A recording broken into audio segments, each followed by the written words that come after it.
আসসালামু আলাইকুম রহমতুল্লাহি ওবরকাতুহ। মোহতরম দোস্ত আজিজ ভাইও, আজি এইটো ভিডিঅ'ত আমি কোরআন মজিদ শিক্ষা সম্পৰ্কে আলোচনা কৰিম। কোৰআন শৰীফনো কি?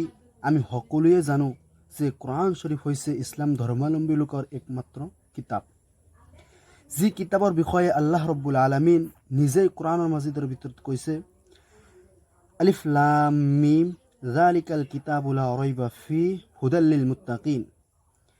এই কিতাপৰ ভিতৰত কোনো সন্দেহ নাই, মুত্তাকিন মানুহৰ কাৰণে এই কিতাপ হিদায়ত স্বৰূপ। আৰু হজৰত উছমান ৰাদিয়াল্লাহু তাআলা আনহুৰ দ্বাৰা বৰ্ণিত আছে যে ৰাসূলুল্লাহ সাল্লাল্লাহু আলাইহি ওয়াসাল্লামে কৈছে যে তোমালোকৰ মাজত ভাল মানুহ সেইজন যিজনে কোৰআন শৰীফ পঢ়া নিজেও শিকিছে আৰু বেলেগকো শিকাইছে। যিয়ে নহওক, আমি মুছলমান মানুহ, সেইকাৰণে আমাৰ প্ৰত্যেকে কোৰআন পঢ়া শিকাটো অত্যন্ত জৰুৰী। কিন্তু আমি সকলোৰে কোৰআন পঢ়াটো নাজানো বা জানিলেও শুদ্ধকৈ পঢ়িব নাজানো, আৰু কোৰআন শুদ্ধকৈ পঢ়াটো আমাৰ কাৰণে অত্যন্ত জৰুৰী। আমি শৈশৱকালত কোৰআন পঢ়াটো শিকিব পৰা নাই, কিন্তু এতিয়া আমাৰ শিকিবলৈ মন গৈছে যদিও আমি শিকিবলৈ মাদ্ৰাছা যাব পৰা অৱস্থা নাই বা কোনো আলিম উলামাৰ পৰা শিক্ষা লোৱাৰ সময় নহয়। এনেকুৱা মানুহৰ কাৰণে আমি এটা চেনেল খুলিছোঁ, আৰু এইটো চেনেলৰ জৰিয়তে আমি আপোনালোকক কোৰআন পঢ়া শিকাম ইনশাআল্লাহ তাআলা। যদি আপুনি কোৰআন পঢ়া শিকিব বিচাৰে তেনেহ'লে আমাৰ চেনেলটো ছাবস্ক্ৰাইব কৰি আমাৰ লগত জড়িত হৈ যাওক। আমি এদিন দুদিন মূৰে মূৰে এটাকৈ ভিডিঅ' আপোনালোক আপলোড কৰিম। আৰু সৰ্বপ্ৰথমে আপোনাৰ এটা কাম থাকিব, সেয়া হৈছে আপুনি এটা নুৰানী কায়দা কিনিব। নুৰানী কায়দাৰ দাম থাকিব 5 টকাৰ পৰা 10 টকা, আৰু আমি নুৰানী কায়দাৰ পৰা কোৰআন শিক্ষা আৰম্ভ কৰিম ইনশাআল্লাহ তাআলা। আমি যিবোৰ মানুহে মাদ্ৰাছাত বা আলিম উলামাৰ ওচৰত যাবৰ পৰা অৱস্থা নাই, সেইসকল মানুহৰ কাৰণে আমি ভিডিঅ'টো প্ৰস্তুত কৰিছোঁ, যাতে আমি ঘৰতে বহি মোবাইলত চাই চাই কোৰআন পঢ়া শিকিব পাৰোঁ। যিয়ে নহওক, এইটো হৈছে আমাৰ নুৰানী কায়দা। এইটো পঢ়িলেহে আমি কোৰআন পঢ়িব পাৰিম। গতিকে আমি নুৰানী কায়দাটো পঢ়া ষ্টাৰ্ট কৰিছোঁ।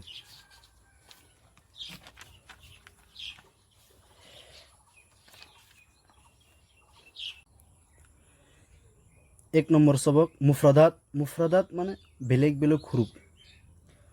তাৰপিছত আছে বিসমিল্লাহিৰ ৰহমানিৰ ৰহিম, ৰব্বি ইয়াছিৰ ওয়ালা তুআছিৰ ওয়াতাম্মিম বিল খৈৰ ওবিকা নাস্তাঈনু ইয়া ফাত্তাহু ৰব্বি জিদনি ইলমা। এতিয়া আমি আৰম্ভ কৰিম হুৰুফবোৰ। এতিয়া আলিফ, বা, তা, সা, জিম, হা, খ, দাল, জাল, র, জা, সিন, শিন, صاد, ضاد, ত, জ, আইন, গইন, ফা, কফ, কাফ, লাম, মিম, নুন, ওয়াও, হা, হামজা, ইয়া, ইয়া। তাৰপিছত ইয়াত আছে নুক্ত কি পেহচান, মানে নুক্তাৰ আমৰা কিভাবে চিনুম। যেনেকুৱা বাৰ তলত এটা নুক্তা আছে, যিটোক আমৰা ফুটা বুলি কওঁ।